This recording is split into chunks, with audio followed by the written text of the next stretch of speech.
Bienvenue sur ParisEnquête.com. Nous allons tout d'abord voir l'histoire de la Commune de Paris qui a duré 73 jours.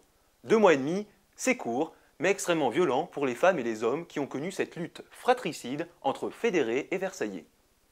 La Commune de Paris a laissé une trace indélébile dans l'histoire des Français. C'est un terrible affrontement entre deux mondes. Un pays conservateur et résigné après la défaite face aux Allemands en 1870, et une population, parisienne en l'occurrence, qui veut une révolution et une république assez utopique, et aussi incarne un romantisme fou. Il faut comprendre le contexte.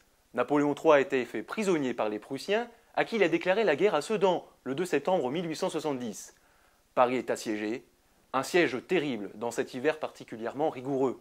Souvenez-vous, on va même manger les animaux du zoo. Gambetta quitte Paris en ballon pour rejoindre Tours et tenter de rallier une armée pour se battre en vain. Thiers choisit donc la capitulation humiliante qui va coûter à la France l'Alsace et la Lorraine. Non, les Parisiens exaltés par d'ardents révolutionnaires ne vont pas accepter la fatalité dictée par les Versaillais. La ville s'insurge et prend les armes. On appelle ça une guerre civile. Elle débutera avec l'ordre du général Lecomte de tirer sur le peuple, se sentant en danger lors de sa mission qui consistait à désarmer Paris, c'est-à-dire de récupérer les canons de la garde nationale qui ont été financés par une souscription des Parisiens. Elle sera courte, on l'a dit, et terrible. Officiellement, 17 000 morts dans les camps communards, sûrement beaucoup plus, sans compter les milliers de déportés en Nouvelle-Calédonie. La répression a eu la main lourde et impitoyable.